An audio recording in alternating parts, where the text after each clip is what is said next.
things at all the point in time. So there is another word called FOMO, which is famous in millennials, which is fear of missing out, and which happens a lot for UPSC aspirants. Everyone is like, यार ये miss हो गया तो वो miss हो गया तो ये book अच्छी थी, ये पढ़नी चाहिए थी, वो पढ़नी. Doesn't matter. You have your own source. Study from that source, revise from that source. So if I talk about my experience in the classes which I did, in the class I wrote each and every word the teacher said. I went to home, I revised it. Whenever the next class came, I revised it. In between also 2 or 3 times I revised it. So my notes were so much crystal clear in my memory that you say a word, I will directly tell you which page or which portion of a page that particular word was written. That was my level of dedication towards revision, towards having a limited resources. Also, as I said, own path and strategies becomes very important. So my background, it might not be relevant to a lot of people sitting here. They might have a different optional, they might have a different study strategy. So when I started, my focus right from the start was, just before when I started, a person had scored 356 marks in mathematics, which was the highest. So that was a target I set in my mind, that I have to score 350 anyhow in mathematics. Below that is not acceptable to me. So that was my level of dedication. So I took a risk of reducing my focus on GS and studying mathematics more. Now I'm saying, please do not follow it. If you have some other optional, you have to focus on your GS also, because answer writing is very much important to you guys. You have to be proficient in how you write your answers, frame your answers. Mathematics is a different ball game altogether. And that is the case. Apart from that, talking about relaxation, I would say that it is very important for any aspirant to be relaxed whenever he is studying, and try to have some avenues through which you can take your time out, get your mental space right, and focus back on your studies. So in my case, I used to follow each and every football match, each and every cricket match. That was my way out. And if the prelims is on 3rd of June, on 26th May I was watching Champions League final from 12 AM to 2 AM because my favorite team was playing. So that was my way, because I knew that if I'm not studying, if I'm not watching the match, anyway my mind will be diverted towards it. So let's watch it, get my mind refreshed, and then focus on the studies. And I hardly studied 8 to 10 hours when I was in coaching. It included the time I spent to newspaper, included the time I spent in classes. But whenever I studied, I tried to ensure that my level of concentration is maximized and I am able to retain what I am reading. And also, when it comes to relaxation, it becomes important that you know when you have to stop. It shouldn't go on for a long period of time. If you like playing some sports, or if you like watching movies or watching web series, it shouldn't be like you are binge watching the entire season and 14 hours, 15 hours on a trot you have watched.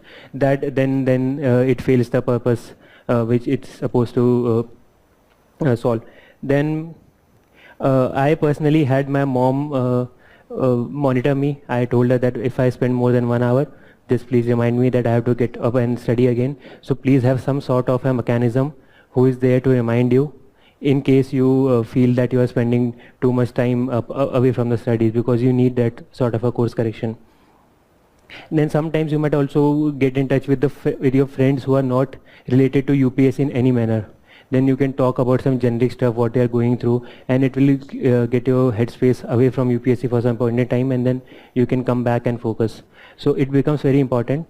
And personally, many places have quoted that I studied for 14 hours, 15 hours. That was only 2 months before the prelims examination, mains examination. And again, that was because my mathematics optional took a lot of time, and it was my first attempt. I had a lot of things to cover. So if you are a repeat attempter, or if you have some other optional and you have done GS well, then you can study for some less amount of time also. But please, whenever you are studying, ensure that you have your full concentration on the thing which you are studying. Then Again, as I said, many people expect that there is some kind of panacea I can give, or there is jadi booty which I will tell you and then you will clear this examination. That is not the case.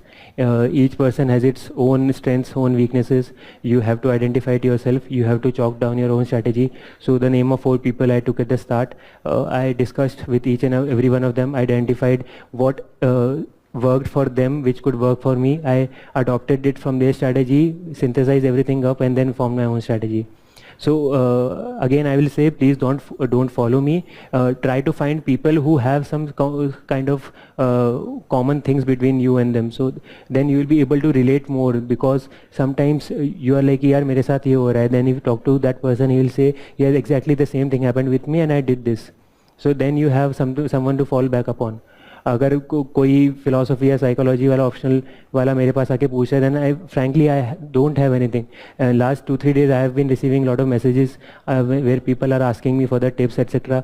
I am being frank, I don't have any clear cut strategy to work upon. Each strategy is a person specific strategy and you have to develop on your own. My strategy, if I share, I believe a lot of people might not clear the examination and then they're going to blame me, so I'm not going to take that risk. Talking about psychology, I will say I will talk briefly about prelims examination, because it is almost less than 2 months away. So prelims, many people say यार current affairs पूछेंगे, static पूछेंगे, ये पूछेंगे, वो पूछेंगे. People just clear, they try to find out any patterns in the UPSC papers and study according to it. I personally believe UPSC is too smart to let anyone predict what their pattern is, and it can outsmart you at any point in time. So no point wasting your time trying to find out a strategy. There is a term called hedging.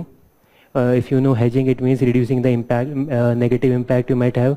So I always did that. I always prepared for the worst and hoped for the best.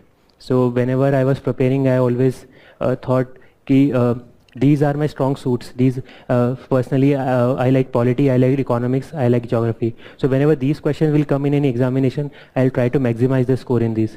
But I was very bad at any scheme or any ministry, or which ministry implements which scheme. I never could remember that thing. So I try to attempt it as less as possible, or even if I am attempting, try to minimize the level of mistake I am doing in it. And one thing I would say is sometimes we have a tendency of living in our own comfort, and it is important to come out of that comfort zone. So when I was in Jaipur, I was studying. My room used to get very hot, and my father said कि AC लगा देता हूँ. I said no, I don't want any AC. He said ठीक है, cooler लगा देता हूँ, cooler काम कर लेना. I said no, I even don't want that, because I don't know what environment I'm going to get in the final examination I'm going to give. So your brain needs to be trained about the environment you will be giving any examination. For those who are giving in North India, you will going to face very harsh summers, so you have to be prepared that dehydration might be an issue. So you need to drink water, you need to wear some light colored clothes. All those things, whatever makes you comfortable, just try to simulate. Simulation is very important. Just simulate the environments which you might expect and have them at the room where you are studying. If you are going to any institute for all the test series, then you are going to have some form of centralized AC where you will be very comfortable कि हाँ सब अच्छा है. But that is not the case in the final examination, and that it becomes important then कि आप blame नहीं कर रहे हो बाहर के factors को. Also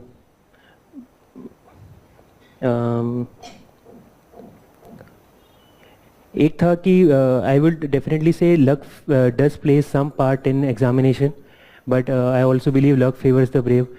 I was personally lucky in a lot of spaces. I literally wrote down. So when I had given the examination, after the GS4 examination, I was completely dejected that I have not done well. So but still I labored through the 5 days of break between GS4 and then the optional and language papers. And then when I gave them my optional paper, I was very confident that now I have some form of